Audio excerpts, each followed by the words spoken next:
Welcome back to Ozarks Fox AM. It's Wednesday, which means we get to visit with our friend Michael Babcock at TMZ to get the scoop on today's hottest stories. Good morning, Michael. Good morning, guys. Thanks so much for having me. Yes, of course. yes. Hey, where did the kitties disappeared again? It was just there. I just had them and they left for some reason. Blue, come here. Come here. You should call this one Marsha Brady, the one that's got the syndrome about the camera. You remember that episode? Ever since you guys started giving him some attention, he's become a diva around the house. Oh my gosh! He's showing up to work. Start an Instagram page for him. Okay, so what's happening in Hollywood? What's the latest? Well, let's start with the Real Housewives of New York. A really interesting story. So yesterday, Dorinda Medley, who was one of the stars of the show, announced that she was leaving the cast, would not be appearing on season 13 of the show, which is very interesting because we've actually heard from producers. We've talked to people who work on the production, and they have said what they are looking to do is to add some diversity to the cast. Season 12 was all rich white women, and given the climate that we're in, I think that the show's producers are trying to put out a cast that's more indicative of and more representative of what the actual world looks like. So what they would like to do, and providing they can find the right cast member that fits with everybody else, they're looking to add some diversity. So season 13 would look a little bit different than season 12. And again, with Dorinda leaving the cast, it opens up a spot. So the timing seems to be working out perfectly. And I would imagine that the cast would be able to find someone that they are really excited about. And it should make for a very interesting season 13. Michael, let me just say this. I'm a huge Housewives fan.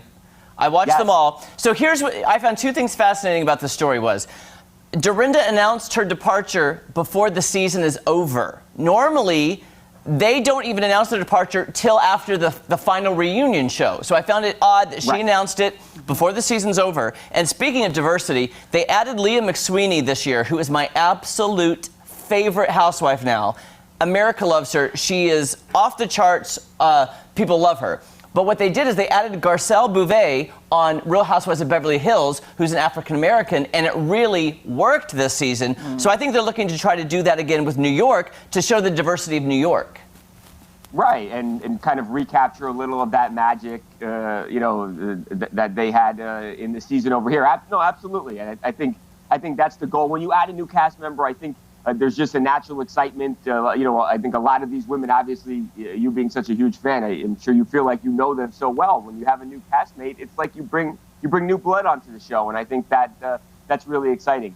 For Dorinda, I don't believe that there was anything controversial here. They're telling us there's nothing controversial, that she wasn't fired, nothing like that. I do admit, though, the timing is a little bit strange for her to step away when she. I just thought the timing was weird because usually they don't do that. Yeah. I don't take Twitter as the go-to source, but according to Twitter fans, this season, kind of Dorinda and Ramona are what they call, in air quotes, getting the bad edit. They always complain if you get a bad edit, or they like getting the good edit. Ramona and Dorinda this season kind of are getting the bad edit. I wouldn't be surprised if Ramona's next to leave. Yeah. Right. Those on reality shows, those editors have a lot of power. A lot of things happen. Yes. They can edit the show in a way to make you look great or make you look really bad. Well, I don't know Dorinda, but maybe she didn't want to create more drama. Maybe she's just quietly going out the back, Jack. Who knows? Yeah, that's true. You know what I'm saying? Okay. Absolutely. Could be the case. Yeah. All right, we can move on. Sorry, I just love the Housewives so much. No worries. What else you got, Michael? Let's talk about Kanye West. Kanye West still running for president. It's kind of faded away a little bit lately. Hasn't been getting as much attention during his run, but he is very much still running, and he has really committed a lot of money to the state of Arizona. Kanye believes that Arizona is a very important state for him to be on the ballot for, and he is doing everything he can to get his name up there with President Trump and Joe Biden.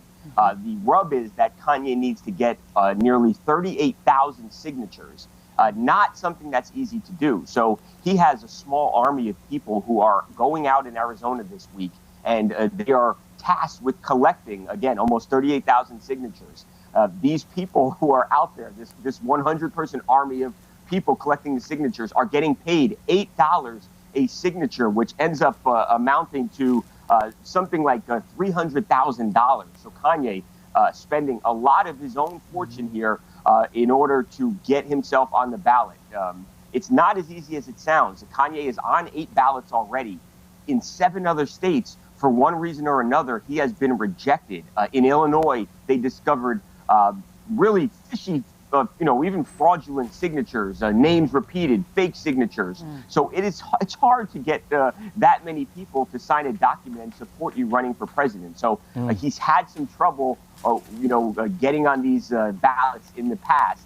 Let's see if he can do it in Arizona, because he really believes that Arizona is a critical state if he has any chance of winning the race. And I don't think anybody thinks Kanye right. is going to win the race, but he does. He has faith in himself. He believes in himself. He believes he can win the race. But in order for him to do that, he thinks he has to be on the ballot in Arizona. He always has had confidence in himself, for sure. He doesn't lack confidence. That's right. Have you heard, by the way, Michael, how his retreat with Kim was? They were in that compound. Have they mended fences? Do you know? It went well. So look, they still have problems. There was no way that Kim and Kanye were going to fix everything that was wrong with their relationship in only a 2-week trip. But they really had a good time, and they are certainly closer now and on more of the same page than they were before. When Kanye said he wanted to divorce Kim for meeting with Meek Mill. I mean, it was really bad for a few days there. But yeah, they had the trip in the Dominican Republic, and they went on a really fancy camping trip.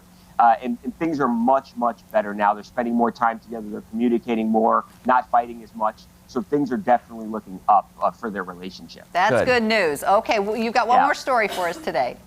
Yeah, this is really cool. So it was Kobe Bryant. It would have been Kobe Bryant's 42nd birthday on Sunday. And yesterday, or Monday, I should say, was Kobe Bryant Day. And, a lot of the players in the NBA, LeBron James, they honored Kobe Bryant because it was August 24th, 8/24. Kobe's 2 numbers that he wore during his career. And now there is really one of the coolest pieces of memorabilia that I have ever seen. So when Kobe played his last game and scored 60 points as a 38-year-old man, it was one of the greatest performances for an athlete who was retiring ever. It was an amazing performance. So a piece of that Staples Center floor with it has Kobe's big number 8 on it that was actually signed by Kobe is up for auction starting next week. A place called Heritage. Oh, did he freeze? Michael? He's frozen. Michael? Oh, my goodness. Oh, well, we're going to have to wait for the rest of that story? We'll wait for the rest of the Kobe story, I guess. Yes. Unfortunately, we always have great luck with We have never had that problem with him in L.A. before. Never. Well, shoot. Well, we'll catch up. Well, I do know our producer told us, Jake, can you tell us, you had told us before the show, you think it's going to go for an estimated something millions of dollars. Oh, he's back. Is Michael back? I got to call my internet company. Can you hear me? Yes, there you are. You're back. Yes. I'm back. I'm back. Yes, I'm sorry about that. No problem. What's going on? But they expect that this piece of the floor that was signed by Kobe, Staples Center, last time he ever played basketball as an NBA player, will go for at least $500,000. But it could go for much, much more. If you get a collector who is really set on getting this thing, you could see this price go into the millions of dollars. Anything is possible. That's how special this piece of memorabilia is. Yeah, I'm sure that is. I have a feeling, as soon as you said that, my guess was at least $1 million, if not more, just because of the love, when he passed away, the love he got, and his iconic status. Yeah.